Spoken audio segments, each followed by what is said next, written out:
પછી નીકળ્યા. હવે ભૂખ્યા છે એટલે એને એક બગનો શિકાર કરવો છે. એક વસ્ત્ર હતું એટલે બગને પકડવા માટે એને પગ ઉપર વસ્ત્ર ફેંક્યું, એટલે ઝાડ તરીકે. એ કલી હતું, એ સ્વાંગ ધરીને આવ્યો હતો બગનું, એ ઉડી ગયો એટલે નગ્ન થઈ ગયો. એક જે વસ્ત્ર હતું ગયું સૌ જે આપ્યું હતું એની પાસે એક જ હતું આરામથી, એ પણ ગયું એટલે એ નગ્ન પાછો. એટલે કે દમયંતીને કે જો હવે મારી પાસે વસ્ત્ર નથી, તું આડું જો, અને આપણે તારું જે એક વસ્ત્ર છે તે મને આપણે અડધું અડધું પહેરીએ. એમ કરીને અડધું અડધું વસ્ત્ર પહેર્યું, અડધું નળને ને અડધું દમયંતીને. પછી બંને જણા નિદ્રાવશ થયા. ભૂખ્યા છે, તરસ્યા છે એટલે નિદ્રાવશ થયા. એટલે પાછો એને વિચાર આવે છે કે આ એને બહુ મનોમંથન થાય છે. સહેલાઈથી નથી કર્યું નળે, પણ ભૂખ એટલી ભૂખ. પ્રેમાનંદને આ જે કહેવું છે નીચે લાલ લીટી દોરીને કહેવું છે મોટા અક્ષરમાં, તે એ છે કે ભૂખ જેવી કોઈ ભૂડી વસ્તુ નથી. એનો અંગત અનુભવ. ઉદર અર્થે સીધું ચાલ્યા જવું પડ્યું એને વડોદરામાં, ત્યાગ કરવો પડ્યો પોતાના જન્મસ્થાનનો, એવો એને અનુભવ થયેલો છે. એટલે બધામાં આ ભૂખ આવે છે, દરિદ્રતા આવે છે. આ ત્રણેય આખ્યાનો અનુભવથી એને લખેલા છે આખ્યાનો, એટલે આટલા સમૃદ્ધ આખ્યાનો છે. તો છેવટે પછી એને થાય છે કે આ પત્ની સાથે ન રહેવાય, કારણ કે કોઈ સમય કરશે મારો આહાર. આ સ્ત્રી એટલી દુષ્ટ છે કે કોઈક વાર ભૂખી થશે તો મને ખાઈ જશે, મારો આહાર કરી જશે. આ એની પરાકાષ્ઠા છે. એટલો ભયગ્રસ્ત થઈ ગયો છે, શંકાગ્રસ્ત તો હતો, હવે ભયગ્રસ્ત થયો છે. કોઈક સમય કરશે મારો આહાર. આટલી કક્ષા સુધી, નિમ્ન કક્ષા સુધી નળ પહોંચી ગયો છે ભૂખને કારણે. અને અડધું વસ્ત્ર, એક અડધું એની પાસે છે, અડધું એની પાસે, એને વચ્ચેથી ફાડી એને ભેદી છેદી અને અર્ધે વસ્ત્રે દમયંતીને અડધી રાતે મૂકી એને ચાલ્યો જાય છે.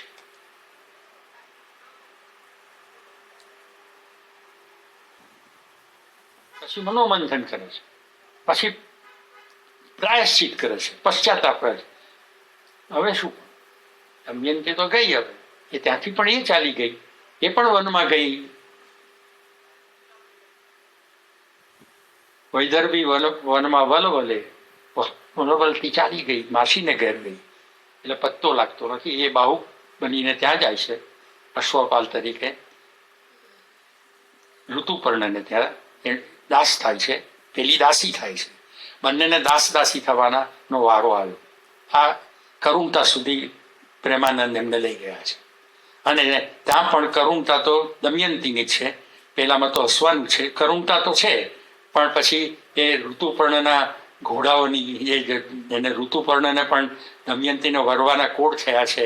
એટલે દડાવ મારો રથ, મારે સમયસર પહોંચવું જોઈએ, કલી મોડો પડ્યો માટે તો એને ઈર્ષા થયેલી. એમાં ભૂતકાળ એવો છે કે દમયંતીના સ્વયંવરમાં દેવો આવ્યા હતા, અને એ શું ખડખડાટ પ્રેમાનંદ બચ્યા છે. જેને દેવોની એટલી મશ્કરી કરી, જેમ નાગરોની કરી હતી મામેરામાં, એટલી દેવોની મશ્કરી કરી છે કે આ દેવો દમયંતીને વરવા આવ્યા અને બધાને નળનો વેશ લઈને પાછા આવ્યા હતા. દરેક પોતે નળ છે માનને. અને એ વખતે દમયંતીનું સ્વયંવરમાં દમયંતી એને વરે છે, એને લઈને પાછા જતા હોય છે નૈષદ નગરીમાં, દમયંતીની નગરીમાંથી, વિદર્ભ નગરીમાંથી. ત્યારે રસ્તામાં કળી મળે છે. એ પણ વરવા આવ્યો હતો દમયંતીને, દમયંતીના સ્વયંવરમાં, પણ એ મોડો પડ્યો. એટલે સામેથી આ દંપતી આવતા હતા, સ્વયંવર પૂરો થઈ ગયો હતો, દમયંતી પરણી ચૂકી હતી અને વરી ચૂકી હતી, અને રસ્તામાં કળી મળે છે. અને ત્યારે જુએ છે આ તો લગ્ન તો થઈ ગયું, હું મોડો પડ્યો. ત્યારથી એને દાઢમાં રાખ્યો છે નળને, ત્યારથી એને પીછો પકડ્યો છે નળનો, છેક છેવટ સુધી પકડ્યો છે. એ એટલો કલીએ ત્રાસ આપ્યો છે નળને. એનું કારણ શું? કામ વાસના. દેવોને પણ શું આપવાની જરૂર છે? સ્વયંવર ઘેર પત્નીઓ નહોતી. ઋતુપર્ણને પણ શું આ કોડ જાગ્યા છે પરણવાના દમયંતીને? બનાવટી સ્વયંવરમાં જવું છે. બાહુકને કહે છે તું દોડાવ, શું દોડાવ, શું વર્ણન કર્યું છે, શું હસ્યો છે પ્રેમાનું એ સ્થળે. એટલે આમાં હાસ્ય છે અને કરુણ તો છે, એટલે હાસ્ય ને કરુણ એ ત્રણેય આખ્યાનોમાં છે બે છેડા, સામસામા છેડાના બે રસ, હાસ્ય અને કરુણ. બીજો એક મુખ્ય રસ છે શૃંગારનો, જે નળાખ્યાનમાં છે. મામેરામાં તો શૃંગાર હોય નહીં, સુદામામાં શૃંગાર ન હોય. આમાં બે પ્રેમીઓ છે, હંસના ની સ્તુતિ સાંભળીને દમયંતીને પ્રેમ થયો છે, નારદની સ્તુતિ સાંભળી દમયંતીનું રૂપ સાંભળી અને નળને પ્રેમ થયો છે. એ બે જણાને પ્રેમ તો સ્વયંવર રચ્યો તે પહેલા થયેલો છે, એટલે ત્યાં લગ્ન થયા છે. એ સ્વયંવરમાં એ વરી છે એને, કારણ કે પહેલેથી એને નળ માટે એક આકર્ષણ થયેલું જ હતું. હંસે જે વર્ણન કર્યું નળનું એને, તો જે ખૂબી છે આ ત્રણમાં આખ્યાનોમાં, એવું બધું જે વિદ્વાનોએ કહ્યું છે એ બધું નથી કહેવા માંગતું. જે પ્રેમાનંદે કહ્યું છે એટલું મેં કહ્યું છે તમને, અને બાકીની બધી વાતો હું નહીં કરું હવે. મુખ્ય વાત એ છે કે જે બીજા અનેક રસો છે, વીર રસ છે, રુદ્ર રસ છે, અદ્ભુત રસ છે, બીભત્સ રસ પણ છે, આ બધું છે પ્રેમાનંદ આખ્યાનો. પણ જે મુખ્ય રસ છે તે ત્રણ છે: હાસ્ય, શૃંગાર અને કરુણ. આ રસનો સ્વામી છે, એની રસ જમાવટ છે, રસૈક દ્રષ્ટિ છે.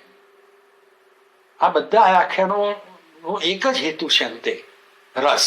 આખા ગુજરાતની પ્રજાને રસ પ્લાવિત કરવું, રસમાં ડૂબાડી દે, આ રસના અનુભવો કરાવવા, આ આખ્યાનો કઈ કહીને.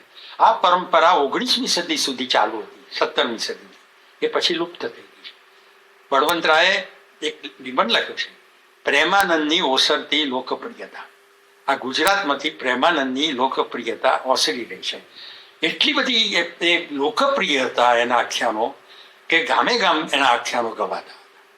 એટલે આખા ગુજરાતને આર્દ્ર રાખ્યું હોય, રસમય બનાવ્યું હોય, તો પ્રેમાનંદે જેટલું બનાવ્યું છે એટલા કોઈ કમી નથી. ભાષાના તો એના પર ચારે હાથ છે. શબ્દની પાછળ નથી જવું પડતું, શબ્દ પ્રેમાનંદની પાછળ આવે છે. શબ્દ એના આખ્યાન આવીને એની જગ્યાએ ગોઠવાઈ જાય છે. આવી એની શબ્દની શક્તિ છે, ભાષાની શક્તિ છે.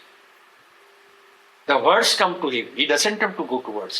And the words place themselves in the right place in his words. આટલું કૌશલ્ય, આટલું સ્વામિત્વ એનામાં, આટલું પ્રભુત્વ એનામાં છે.